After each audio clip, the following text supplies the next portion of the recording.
brought you by Silver Pumps and Motors. Top quality और consistent performance के लिए सिर्फ सिल्वर पंप्स नाम याद रखना। జడ్చర్లకు సంబంధించిన ఎమ్మెల్యే మీడియాలో మాట్లాడుతున్నటువంటి విషయాన్ని ఆ రికార్డు తీసుకొని రమ్మని చెప్పారు. దాని మీద కూడా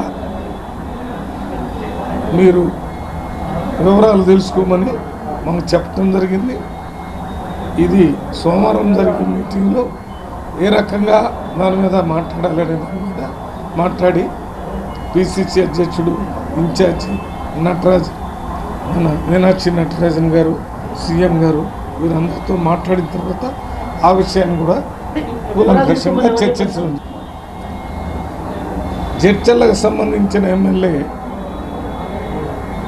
మీడియాలో మాట్లాడుతున్నటువంటి విషయాన్ని ఆ రికార్డు తీసుకొని రమ్మని చెప్పారు. దాని మీద కూడా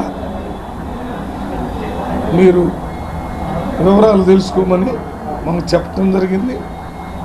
ఇది సోమవారం జరిగిన మీటింగ్లో ఏ రకంగా దాని మీద మాట్లాడాలనే దాని మీద మాట్లాడి పిసిసి అధ్యక్షుడు ఇన్ఛార్జి నటరాజ్, మన మీనాక్షి నటరాజన్ గారు, సీఎం గారు వీరందరితో మాట్లాడిన తర్వాత ఆ విషయాన్ని కూడా కూలంకషంగా చర్చించడం. అసలు ఈ వివాదానికి కారణం ఏంటి? జడ్చర్ల ఎమ్మెల్యే అనిరుద్ రెడ్డి తాను చేసిన వ్యాఖ్యల గురించి ఆయన ఏమన్నారు ఒకసారి చూద్దాం.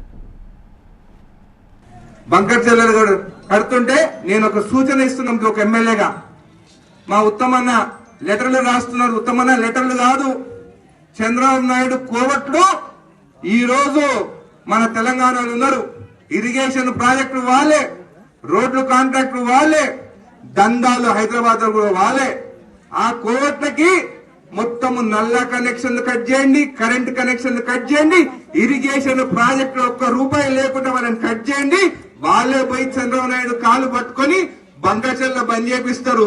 మనం ఊకే మంచిగా మాట్లాడుతుంటే ఆ ఆంధ్రోలు మనం మాటలు వినరు. కాబట్టి ఈ పని చేయండి, బంకచెల్ల వారం రోజులు బంద్ అవుతుంది.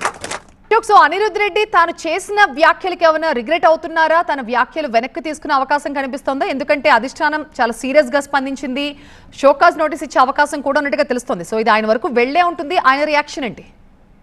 కొద్దిసేపటి క్రితమే అనిరుద్ రెడ్డి ఈ అంశానికి సంబంధించి మనం ఫోన్ లైన్లో సంప్రదించడం జరిగింది. అయితే నేను మాట్లాడిన దాంట్లో తప్పేంటి, బనకచెర్లకు సంబంధించిన దానిపైన అటు ప్రభుత్వం కూడా సీరియస్గా ఆలోచిస్తున్న నేపథ్యంలో లెటర్ రాయడం కాదు, నా ఒపీనియన్ నేను చెప్పాను. ఉత్తమ్ కుమార్ రెడ్డి లెటర్ రాసి దాన్ని స్టాప్ చేశాము అని కాకుండా ఇంకా ముందుకు వెళ్ళాలి, ఖచ్చితంగా మన దాంట్లోనే కోవట్లు ఉన్నారు, దానికి సంబంధించిన దానిపైన దృష్టి పెట్టాలని కూడా ఆయన చెప్పిన పరిస్థితి మనకు కనిపిస్తుంది. ఆయన మాటలు ఆయన సమర్థించుకుంటూనే ఖచ్చితంగా నేను క్రమశిక్షణ కమిటీ దగ్గరకు వస్తాను, దీనికి సంబంధించిన దానిపైన మాట్లాడతాను, ప్రభుత్వానికి సంబంధించి మేలు చేకూరాలని నేను మాట్లాడాను, కానీ దానికి వ్యతిరేకంగా ఎక్కడా మాట్లాడలేదు. ఇతర రాష్ట్రాలకు సంబంధించిన దానిపైన చంద్రబాబు నాయుడు పైన ఇటు ఉన్నటువంటి కోవట్ల పైన నేను మాట్లాడడం జరిగింది, కానీ ఎవరిని ఉద్దేశించి ప్రభుత్వానికి సంబంధించి ఇది నెగిటివ్ కూడా నేను మాట్లాడిన పరిస్థితి మనకు కనిపిస్తుంది. కాబట్టి దాంట్లో తప్పటాల్సిన అవసరం లేదని చెప్తున్నాను. మండే రోజు నన్ను పిలిస్తే, ఇప్పటివరకు అయితే నాకు ఎలాంటి కాల్ రాలేదు, బట్ మండే రోజు నన్ను పిలిస్తే నేను వస్తాను, దానికి సంబంధించిన దానిపైన నోటీస్ కూడా తీసుకుంటాను, దానిపైన వివరణ కూడా ఇస్తాను, దాంట్లో తప్పేంటి అని కూడా ఆయన కూడా క్వశ్చన్ చేస్తున్న పరిస్థితి మనకు కనిపిస్తుంది. కానీ ఈసారి ఇస్తానంటున్నటువంటి ఏదైతే ఈ షోకాజ్ నోటీస్ ఉందో ఓన్లీ దీనికి సంబంధించిన కాకుండా గతంలో 10 మంది ఎమ్మెల్యేలు కలిసి భేటీ అయ్యారు అన్న అంశం కూడా మనం పరిగణలోకి తీసుకోవాల్సిన అవసరం కనిపిస్తుంది. ఎందుకంటే గతంలో 10 మంది ఎమ్మెల్యేలతో కలిసి ఒక మంత్రి మీద ఫిర్యాదు చేసిన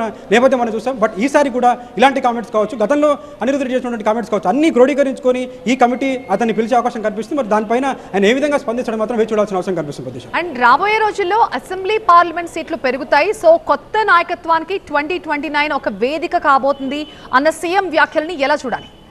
ఖచ్చితంగా చాలామంది సీట్స్ ఆశించి భంగపడ్డ పరిస్థితి మనకు కనిపించింది. ప్రజెంట్ నుంచి కూడా ఒక్కొక్క ఏరియాకు సంబంధించిన దానిపైన 2-3 అర్జీలు పెట్టుకున్న నేపథ్యం మనం చూసాం. అటు వాళ్ళకి సంబంధించినటువంటి నాయకులతో లాబీలు చేసిన పరిస్థితి కూడా కనిపించాం. బట్ ఇప్పటి వరకు కూడా అలాంటి వాళ్ళకి ఎలాంటి సముచిత స్థానం దొరకలేదన్న భావన వ్యక్తం చేస్తున్న నేపథ్యంలో ఖచ్చితంగా మీకు అందరికీ కూడా ఖచ్చితంగా మంచి ఛాన్స్ ఉంటుందని చెప్పి రానున్నటువంటి రోజుల్లో డీలిమిటేషన్ ఉంటుంది. ఖచ్చితంగా సీట్లు పెరుగుతాయి, పార్లమెంట్ సీట్లు కూడా పెరుగుతాయి. కాబట్టి మీరు అందరూ మళ్ళీ ఎదుగుతారనే ఒక భావాన్ని వ్యక్తపరిచేలా ఇప్పుడు జరుగుతున్నటువంటి ఎన్నికల్లో అందరూ కూడా పార్టిసిపేట్ చేయాలనే ఉద్దేశంతోనే సీఎం రేవంత్ రెడ్డి కూడా అలాంటి వ్యాఖ్యలు చేసిన నేపథ్యం మనం చూస్తున్నాం. Right, thank you Ashok.